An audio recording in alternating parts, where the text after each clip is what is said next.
Today's session is on moving India up the dairy value chain. We have an esteemed panel of speakers here. On my left here, we have Manish Bandlish ji. He's the Managing Director of Mother Dairy. An illustrious career starting with IM Lucknow and then before that with Maruti Suzuki, Marico, Metro Cash and Carry, and then the MD of Mother Dairy. So we welcome you, sir.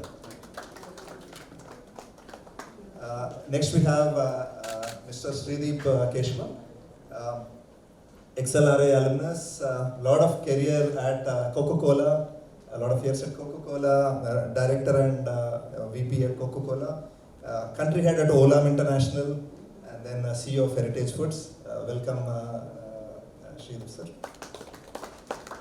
We have Jayen Mehta ji, an illustrious career at Amul, Irma Anand alumnus, Best CMO 2021, India's most influential marketer of the year. Many awards to your credit, sir. We welcome you. And sorry, the managing director of Amul, I forgot that. And then we have Bhupendra Suri ji, IIT BHU, XLRI, again a large stint at Coca-Cola, CEO of Creamline, and currently the CEO of Creamline Dairy Products Limited. Welcome, Bhupendra. And we have Prrasana sir, Chief Merchandising Officer at Reliance Retail. 28 years of career with 13 years in FMCG and 15 years in retail. He before that with Amul, and he was instrumental in setting up RDFL, Reliance Dairy Foods Limited. So I welcome all of you. This is an esteemed panel from the Indian dairy industry. And I think this will be a beautiful session that we'll have, a beautiful discussion we'll have. Myself, my name is Kishore Indukuri. I run a dairy called SidsFarm on the outskirts of Hyderabad. Started my career as a material science engineer at Intel in the US. Moved back, wanted to try my hand at dairy and got into dairy farming. And thank you all for being here. So first, just to give you some stats about the Indian dairy industry. India is the largest producer of milk in the world, right? We produce 25% of world's milk today, right? And we consume most of it, right? We export little, but we consume most of it. And if you compare India with the rest of the world, India or Europe, for example, we do a lot of milk and few value-added products, maybe 15 to 20% of value-added products we do. But Europe, for example, does close to 50% of value-added products. One of the ideas is what do we do to sort of move up the value chain? So so I think with that, this is a question to all the panelists here. Maybe we'll start with you, sir. And what do you think in your opinion? What do we do to sort of move India up the value chain? How do we increase the gross margins of the Indian dairy industry? I think overall dairy industry, if we see the genesis of the white revolution starts with Amul, to some extent Mother Dairy and so many other companies. And as you rightly said, India being one of the largest, not the one of the largest, the largest milk producer, and the market is self-consumption, it is not really export-oriented. I think what as an industry we need to do specifically is grow categories and make more and more of our industry into organized players. I mean, if you see today, the share of organized has been growing steadily. If I see 5 years earlier, it was around 27%, now it's around 34-35% of the overall market. And this is due to the efforts of all the people who are sitting on this dais. But I think that there is a lot more to be done. A lot of customer education is required to make them conscious about the quality which organized players really, give to the consumer. we need to identify categories which can really add to the palette. We need to increase probably consumption occasions from our customer point of view.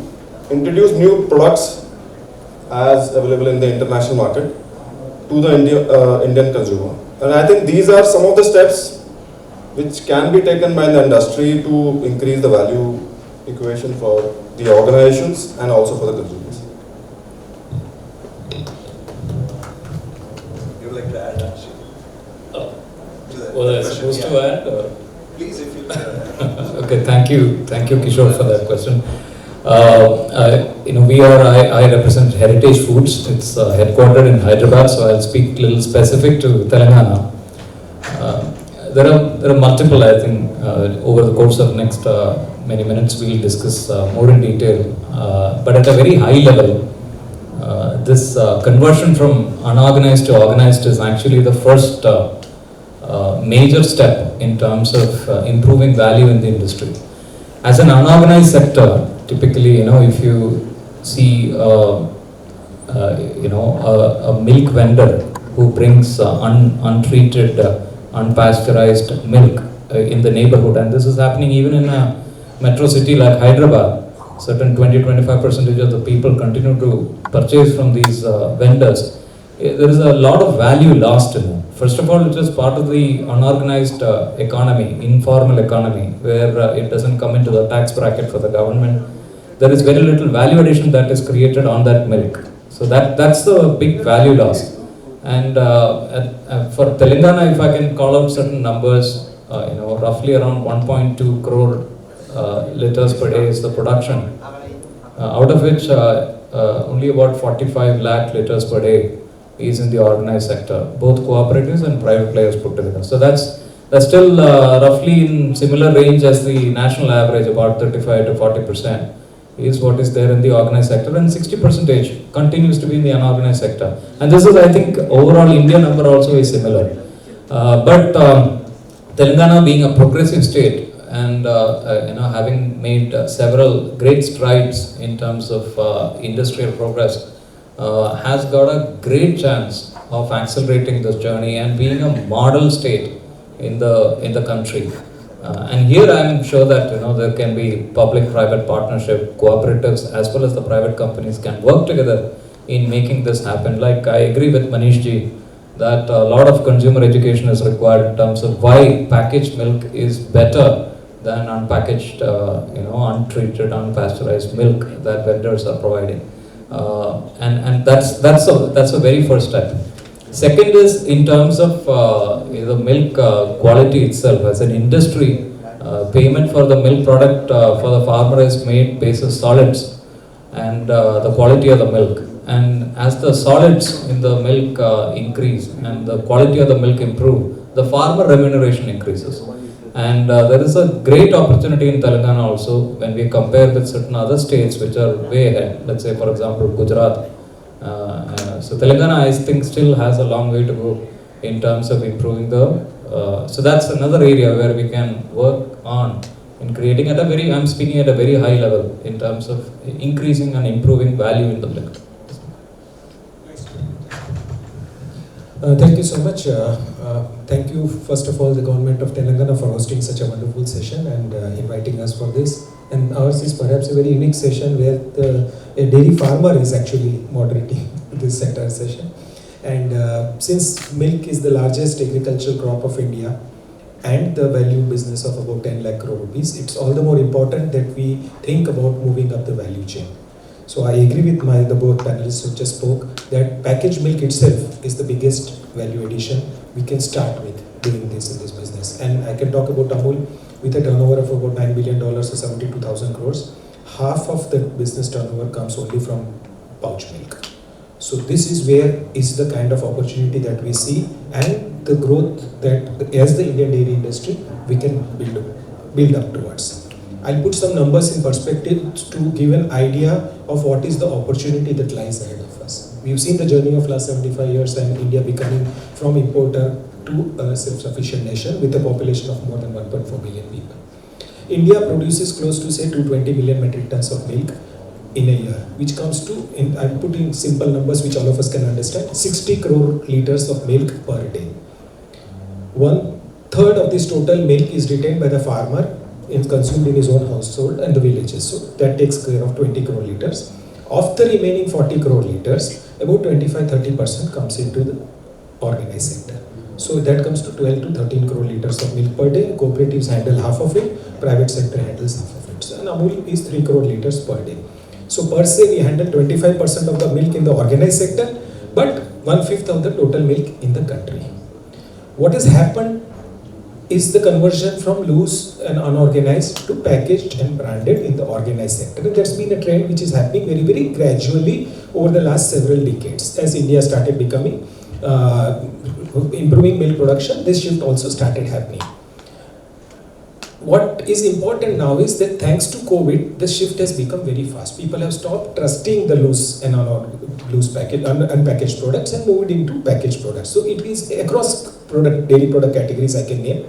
It can be dahi, it can be milk, it can be paneer, it can be khoa.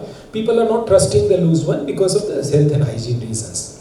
So even if a 5% shift happens from loose to package, we are talking of 3 crore liters of milk. Indian milk production is also growing rate of 4 to 5%, which means you are adding 3 crore liters of milk every year. But I am talking within the existing segment, 3 crore liters means you can add one more Amul every year in the Indian dairy industry. So this is the kind of opportunity that we see of getting a market, getting new set of customers who have now consciously made a shift towards the packaged branded products. And that is where all the organized sector in the industry, it can be cooperatives, it can be private, it can be startups, can actually work to tap this changing mindset of the customers and move up the value chain. So more milk coming into it means you need to process more milk, you need to standardize the quality, you need to add value to it, and eventually move up the value chain and bring about a satisfied customer and a satisfied producer at the end of the day. And that is what all of us should aim at. Thank you very much. And I think my colleagues have added a lot of points about how the sector is moving from unorganized to organized, which is happening at a big way. Now the numbers are not large, like he rightly said. It may be just a couple of percentage points, but that value or the quantity is very large. But what I will do is I will focus on another aspect which is happening. There's another aspect which is happening in the industry, which is move towards the value adds. I mean, value adds means more than packaged milk. So packaged, if the normal packaged milk business is growing at about a single digit low, 4%, 5% kind of a range, the value add part of the business is growing at a high double digit. It is happening because people were making dahi at home. Now they could be buying from outside, and similarly with ghee and many other products, paneer. Now, and these are very well entrenched categories, very high value categories, and a very big business.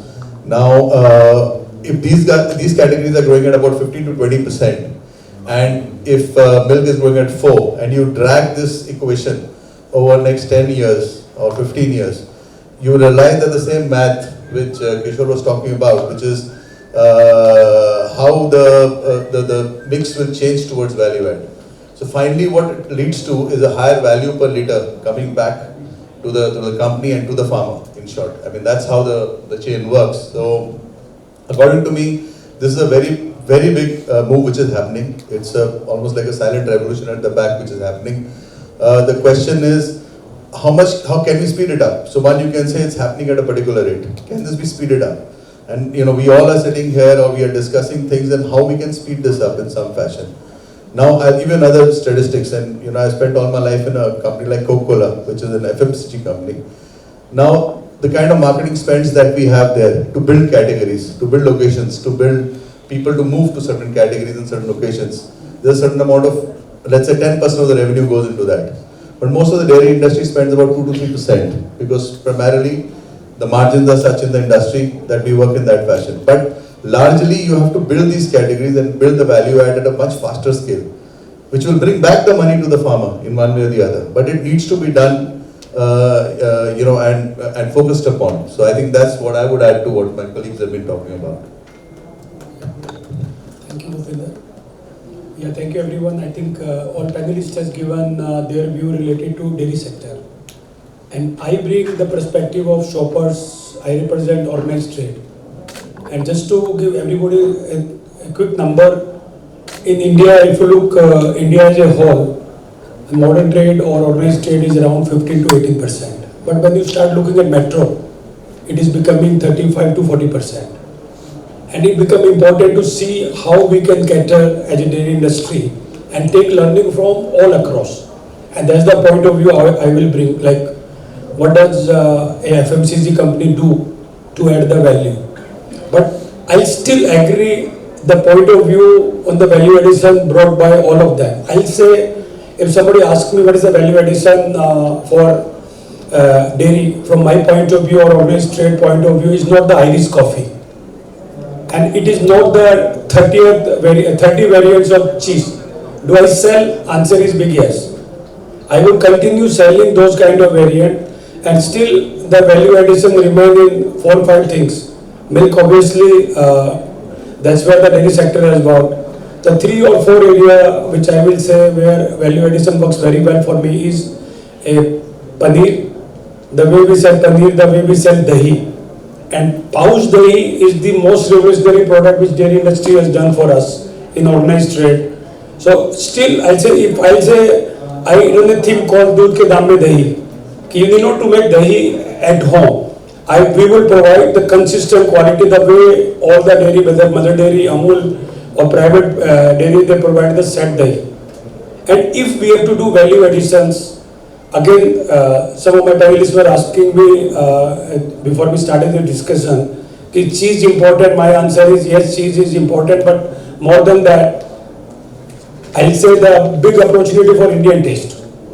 I'll call out 2 examples when we tried, and it is really surprised us. One done by Amul, and which was when we started betting big on Kaju Katli. And the way Kaju Katli is being picked up throughout year.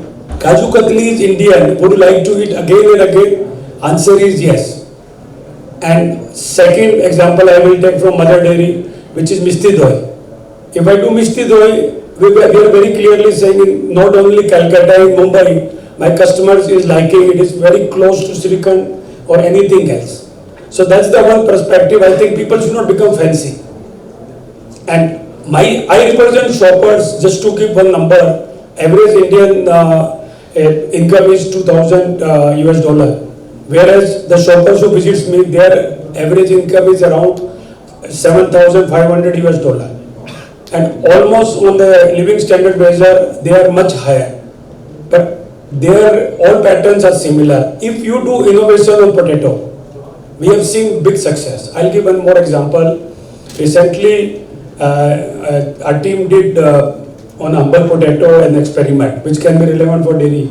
We converted a low sugar potato, and you can charge little premium at the moment you do a branding and make it available and do some temperature intervention. That's the parallel I have drawn from dairy industry. This is my all upbringing in Amul, Anand, for first 15 years, where Jayen and me both were working part of that, and later on some of this. To my surprise, if I ask you to make a guess, the low sugar potato, because it is a potato is basic, is 20 to 30% of our portfolio. And one more aspect I think I would like everybody to pick up is income changes every 7 years. Your income has become double, whereas our habits are still of the yesteryear. You talk to any of my shopper, they will say, I'm a middle class. But I'll say, as a modern trade, as an organized trade, it's our job to make them to eat, make them to say, you can get a better produce, you can get a better things. And that's where I think, I must say, in the recent past, in last 1 decade, most of the dairy cooperative, most of the companies has recognized that. And that would be my one message and discussion. I think what we are doing and what all of you have spoken, so my views are not contrarian for all of you. Because some of you represent cooperative dairy, some of you represent very well established dairy. And like what you are doing, SidsFarm, yesterday I was seeing a product. It is a milk. When you add value in milk, it works well. Yes. And my guys were telling me, I was absolutely shocked. It's so happened, I was in my store and I was saying, do people buy 100 rupees? They say people buy 100 rupees liter of milk, they are ready to pay premium. So premium in basics And like I was also looking one more number when Bandlish was speaking a few minutes back, and the point which Jayen made, there is around 3 lakh to 4 lakh crore organized market is there, and there is a 10 lakh unorganized market. I think bringing what I was told around 30 years back, the value added category, which dairy industry still says, I think that's the area we must continuously work together. One message, if government people are here, one or more experience I am having, though Amul is my #1 partner and #1 country at a country level. Wherever we operate is the state brand which has got the best affinity, and they have also got either the state brand and the leading cooperative or leading private player. They have got equal opportunity to build their brand, and when I display it, clearly it has been picked up that way. I think Vijaya is one brand where we have grown up, and it was when I was working in my early years, Vijaya, Nandini, Amul, they all were equal. And I think there is a big opportunity for Vijaya to bring back a lot of things, and we are ready to partner on that also. Thank you. Yeah. So I think just to summarize the entire panel's thoughts on this, two clear thoughts. One is moving from unorganized to organized. That's one big value prop in terms of volume of liters that we can hit. Second is value added products. How can we sell a lot more? But do, as Prrasana ji mentioned, how do we innovate for India? Right? How do we sell products that India likes? Right? How do we create those misty dyes, those Amul whole protein, right? Specific products for India that we can push Indians to consume in larger quantities. I think that those are two clear themes that have come out.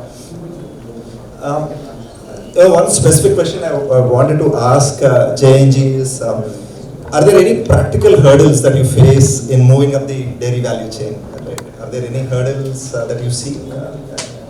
No, it's not an easy path always. I mean, we talked about the consumer side. So let's start with the producer side first. Because you have to get milk into the organized sector first. And that actually doesn't start at a factory.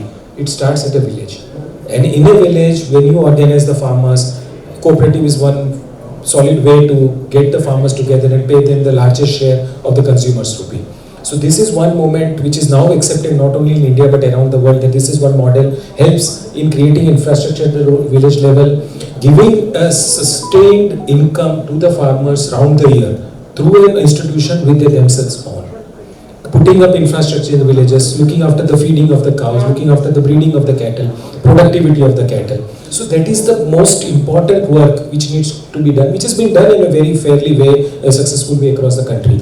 But still, see, the last 50 years of Operation Flood, there are out of 7 lakh villages, India has got cooperatives in 2 lakh villages. So another 5 lakh villages are left, and now the new mission is to set up 2 lakh village cooperative societies in the remaining 5 lakh villages in the next 5 to 10 years. So this is one way actually more milk comes into the organized sector. Then it comes the processing of milk. Processing of milk itself is challenging. We want more and more value addition. We want more milk coming to the organized sector. But that requires real investment in setting up milk processing plants, product manufacturing plants. Milk is a seasonal business. So in winters you have to flush season, you have to collect the maximum milk. And in lean season you need to support the farmers. So both ways you need to look after it. So infrastructure is created at the peak capacity and not at the average, which no other industry happens like that. Then the infrastructure you create in the market. More fresh products you want to sell, then you need cold chain. You need infrastructure, you need electricity, you need roads, you need connectivity, and a supply chain which is efficient, which means you are not able to pass on your inefficiencies either to the consumer or reduce the price to the producer. So these are the things as a country we are evolving. We are seeing a lot of improvements happening across all the states. I mean, we have experience of working across the length and breadth of the country. We are seeing a very, very dramatic improvement in the business once the infrastructure, basic infrastructure improves, which improves the confidence of the producer, consumers get good quality products, and with the sustained efforts in all these directions, the rate at which all this will happen in the next decade will be much faster than what happened in the past decades. So this is where the hurdles are, but we look at hurdles as an opportunity to accelerate at a pace which has never been seen before. Thank you. So, another question, related question in that regard is, what sort of infrastructural support does, can government, for example, the government of Telangana provide, what are the 4 or 5 things that, we can work on, the government can work on helping the dairy industry after this. It could be, quality of milk, it could be regulation, it could be maybe increasing the herd size, the population of any 5 things that you can list out that could be helpful for moving the dairy sector up this value chain. Any sort of support, that can come from the government on this.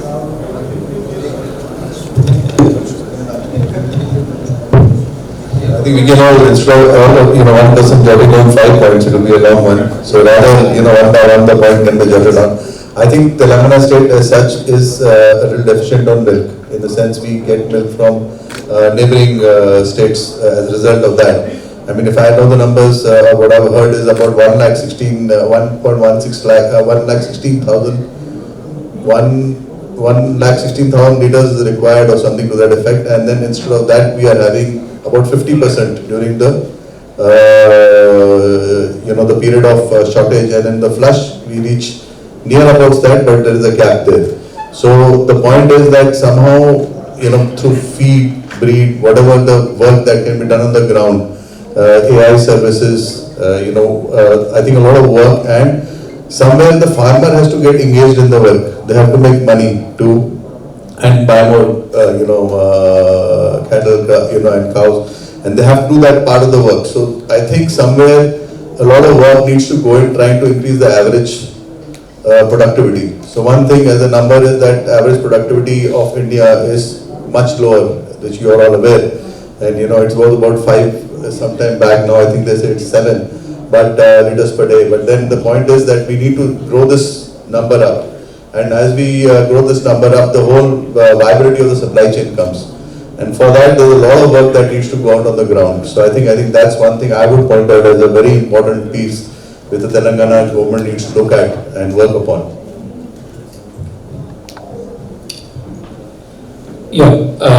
Telangana state is very special for us. Not just because it's a home state. We actually, at Heritage Foods, we operate in 11 states in the country, but Telangana continues to be very close to our heart. Like I said, it's not just because it's a home state, but also because of fantastic governance that we have in the state. To begin with, we all heard in the inaugural session the Honorable Minister speak about TSI pass. Makes it so easy to open industries. Uninterrupted power supply is something that really helps us. So today, Heritage Foods, we operate in 1,350 villages in Telangana out of the 12,000 villages. We don't even have to think in setting up a chilling center, because power is never an issue. In our states, when we go, we actually have to see whether power is there, water is there. This is the first questions we ask, and here we don't even have to worry. Water supply, thanks to Mission Bhagirath, you get water in every part of the state. So there are many things that government is doing. Actually, these are fundamental things that helps build momentum in the dairy industry on the ground. So today, if there are a thriving dairy production that's happening in Telangana, it is probably because of the infrastructure that is there. That said, of course, there is still headroom for a lot of things where I think private and government can work together in growing this even further. Mr. Bhupendra spoke about a deficit in the state. At this point in time, Telangana production is not enough to cater to our demands of the state, and milk comes from outside as well. And to bridge this gap, maybe one possible area where we can work towards is government has a great initiative called as Dalit Bandhu, where they give a 10 lakh rupees grant to a Dalit youngster to get started on the entrepreneurial journey. And we would, at Heritage, we would like to partner with the government in contributing our bit as well to help the individual start a dairy farm. Today, in Telangana we have less than 1,000 proper functioning dairy farms. we will have to create thousands more if we have to address the problem on the ground. And a simple small dairy farm with 10 animals can be started with 15 lakh rupees capital investment. And the Dalit Bandhu scheme actually fits into that bill. The balance can be brought in from the private partnership as well. It's something in which I think government and private can work together in creating that. We'll be very keen to participate. It's a good question because the kind of support the government gives to investors is really, really fantastic, and I'm happy to inform that we will be soon setting up a 5 lakh litre dairy plant just on the outskirts of Hyderabad. I visited the site at Vargal this morning, about 50 kilometers from here, a 25-acre land in a new industrial processing zone being created with fantastic infrastructure is what is the state offering us, and we will be soon setting up a very state-of-the-art plant which will process milk, which will process ice creams, which will process a lot of value-added products, and Hyderabad being one of the strong markets will get benefit from this. And milk will also be procured locally, which we have already started from the villages and the farmers of this particular state. I beg to differ on the milk potential here because Andhra, the United Andhra plus Telangana has been among the top 3 milk producing states in the country for decades. So there is a huge opportunity potential here. Agriculture is very vibrant here, and the kind of what the Honorable Minister talked about, the water and other things, I could see on the ground this morning itself, the canal network being laid up and infrastructure already in place, electricity in place and all that stuff. So the stage is actually set for a big boom for the domestic and the state industry for Telangana for the dairy is concerned. And Amul, we are very, very optimistic and very positive, thankful to the government about the support which we are getting, and the results will be there on the ground in the next year. Thank you so much. I'd like to extend that a little bit, sir. So, as India is already the largest producer in the milk, we've definitely made great strides in, say, for example, producing the quantity of milk in the world, right? But are we there yet in, say, the quality, right? As we are moving up, right, for example, as we go from unorganized to organized, how do we convince our customers? Do you see any gaps where we could convince our customers that this milk is superior to what comes in an unorganized sector, for example, right? In terms of quality, in terms of antibiotic, milk being antibiotic free. Any thoughts? I think if we can make great strides there as well, right? And probably the raw material being the best in the world, right? Any thoughts to the panel on that? So I'll start and maybe others can pitch in. I think one of the key reasons for organized sector growing at a faster pace in the last few years, and like it was mentioned earlier, milk is growing at a certain pace of 5 to 6%, but value-added products are growing at 20-25% also in some categories. I think one of the leading things is the level of education and urbanization, which is affecting this change in terms of consumer behavior. It was also mentioned, COVID, and to some extent, also pushed the customers towards organized and quality-based products. So I think one of the things that we as a sector and probably government support or FSSAI support, which needs to be done on a very organized way, is consumer education. To really tell customers that all in all, this sector represents a quality mindset. If you see all the people sitting here, none of us would compromise on any of the quality parameters, either at the sourcing level or at the final product level. And I think this kind of information and this kind of insemination of, I think the quality aspect has to go in a very organized way. That is how this sector will grow, and this sector directly contributes to the economy of the village. And I think it's a combined responsibility of all of us sitting here to make this happen. This is my view. Any thoughts on maybe how we can work with the governments on this? Any thoughts on how this could be done? I think one thing that Manish, the thing that you mentioned is, maybe taking the help of FSSAI to do this education, but how do we as companies maybe budget for it? Also, how do we pull in the government to sort of help with it, the state governments to help with this? See, from company to company perspective, it was example of curd was given. For example, in the last 10-12 years, when we see our customers have changed, and we were discussing just before this, almost 60% in a dipstick was found that 60% of curd consumption in this city was through an organized channel, which earlier would have been 10-20%. All this has happened because companies have educated the customer. If I take an example of Mother Dairy, for example, we see paneer as an opportunity. So we had created campaigns around it to educate the customer how different our paneer is versus an organized sector. But please understand, our industry does not have those kind of funds, like Pradeep also mentioned. I mean, our industry is low margin industry, and hence possibly there needs to be a certain level of combined power which needs to go into it. If we take the earlier campaigns of 20 years back, that whole milk campaign which was done, probably we need to come together and create something like that, which will benefit everybody in the value chain.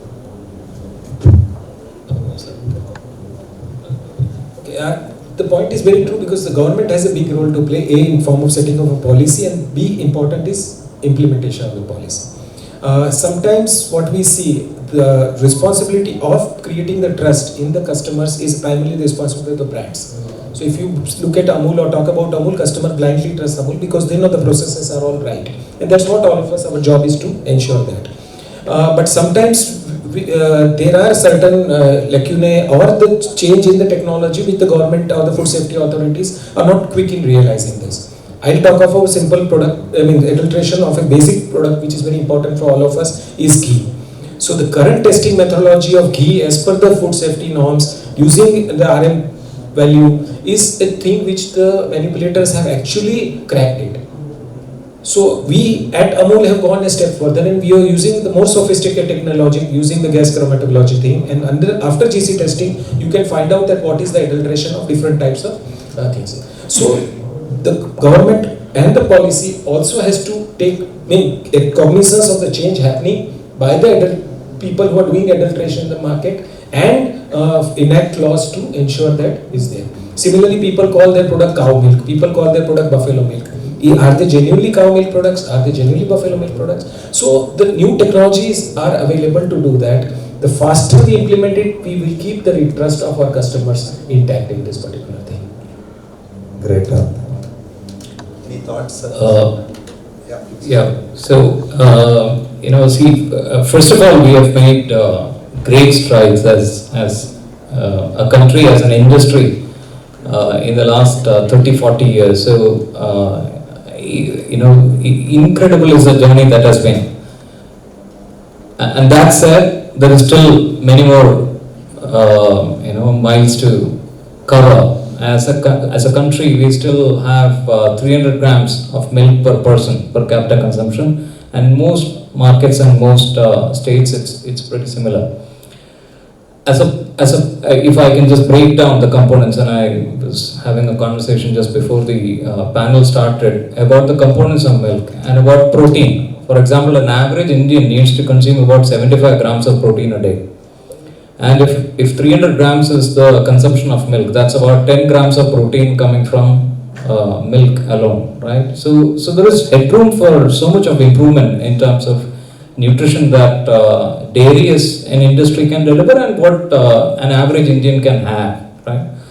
So which requires a massive movement. So when I say when you ask the question about quality, I'll break it down to multiple components of it. One is the adulteration and aspect of it, which with more and more milk moving into organized sector, more and more consumers consuming packaged dairy, that aspect will be addressed surely, as an unadulterated pasteurized milk will actually make a big impact. On the other hand, is the quality of solids in the milk, and that requires, let's say for example, even if you have to improve the protein content in our milk.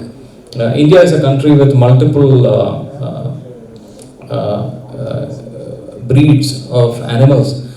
We have at the high level buffalo milk, cow milk, both differing in different in terms of the protein content and the minerals in the milk. Then again in the different breeds. I think, but overall, if the feed practices and all can be improved, there can be significant improvement in the quality of the milk components itself. And that is where there's a lot of work that cooperative and private dairies are doing, but government can help us, support us in this initiative. One, through regulatory mechanism, because even today there are still not high quality feed which gets sold. So regulation is one definite area. The other is farmer education. Farmer education, how much ever private or cooperative companies do, it's never enough. But if it is also part of the government program in terms of feed practices through veterinarian reach out, etc., that can definitely help improve the quality of the milk.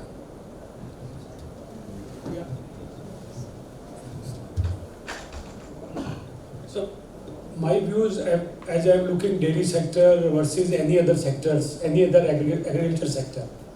So when I am comparing with, let's say, fruit and vegetable. So last couple of years, like we have been running retail from last 15 years. I think the progress which dairy industry has made is unparalleled. And many other industry has to catch up. Do I see issue of quality supplied by either cooperative or any of the leading private company? Answer is no. Those challenges are there in fruit and vegetable, the way it's being sourced, from where it is being sourced, the way the treatment to banana is being given.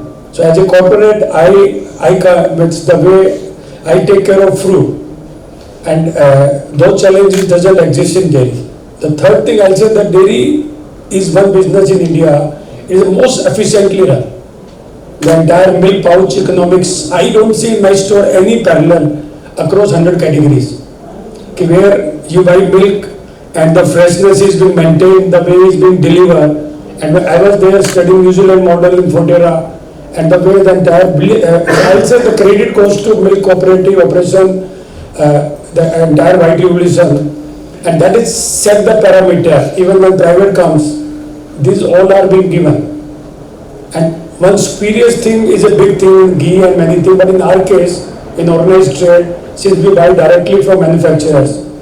So similar to the parlor run by any of this company, and that's like we operate in 49 cities of Telangana states, and around 250 stores are there.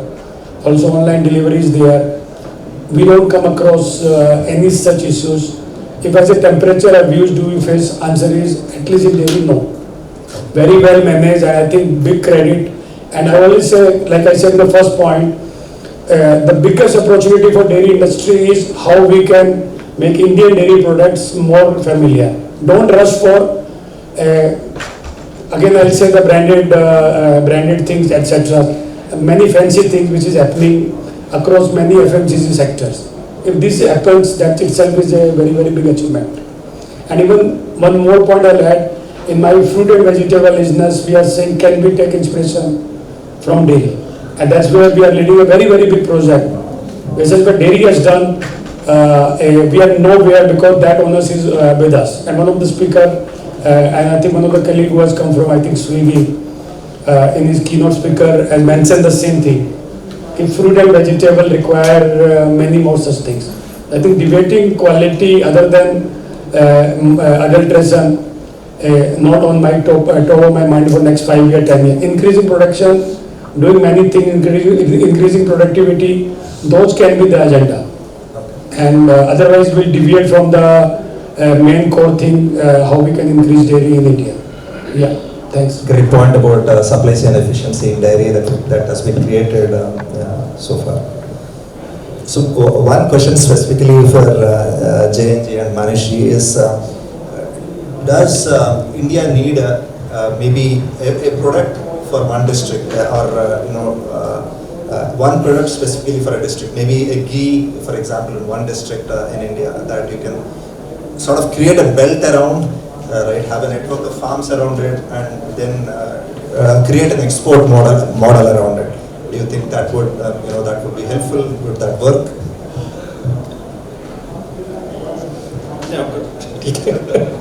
See, one district, one product is a concept which actually is very good, because at least some focus you can put and the efforts and investments you can make. In our case in Gujarat, we operate in all the 18 districts. Every district has its own, the belts, and we divide into 4 or 5 regions. the different breeds of cattle actually are a big differentiator. The Mehsani breed of buffaloes, or the Gir breed of cows, or the Conclave breed of cows in North Gujarat, giving the Saurashtra region, all that. These all actually have a potential to become brands by themselves. So like we say Amul ghee and Amul butter and Amul cheese and all that. But say if you have a buffalo milk or a breed of a buffalo tickle, or we are now going to launch a ghee cow ghee and so on. So all these are products which can actually command certain value in both in the minds of the customer, because we've seen people moving in rather than buying the regular milk. If you have a specifically A2 milk, which is what is being promoted in one form or other, or a Deshi cow milk, or pure breed cow milk. So these are the products which consumers are actually accepting it, and for the same product, I mean if it is bought as a normal procurement system, it will get the average price. But if it is collected separately, segregated, processed and marketed, it commands a huge premium. So these are the things which we can, as we scale up our businesses, or the procurement systems and the processes, to clearly segregate the type of milk. I mean, I said a different example, but it shows the complexity of it, and I'll cite the example of camel milk. So we are collecting close to 5,000 liters of camel milk every day from Kutch. Okay, and the breeders are nomadic. We still have to go find out, create a system, test the milk on purity right from village, collect a small quantity of milk, process it and market in a variety of forms. Okay, so if 5,000 liters of camel milk can be converted into camel liquid milk, UHT milk, flavored milk, milk powder, ice cream, as well as chocolates, and now future में buttermilk and curd. So it shows that if you can do for a small product, it's a unique thing, you can do the same thing for your Gir cows, or the Conclave cows, or the Mehsani breed of buffalo, or the Ongol breed, or the Red Sindhi, or whatever it is. So these are the things we can add value. It depends on the region where obviously this is happening, but then it will also the farmers will protect these breeds, build on their volumes, and once they know that get a better price from it, it becomes a more value addition proposition for them also. That's it. A small addition to what Jayen said, I think the theme that this panel is discusses innovation through localization. I think that is one of the very, very important things that we are talking about. Indian tastes change, like we talk about being a diverse country, our languages change, our eating habits change every few kilometers. So while district level will have its own complications, I think what is important is to develop taste profiles which will suit the local consumption. So for example, an example was given of Mishti Doi in our case.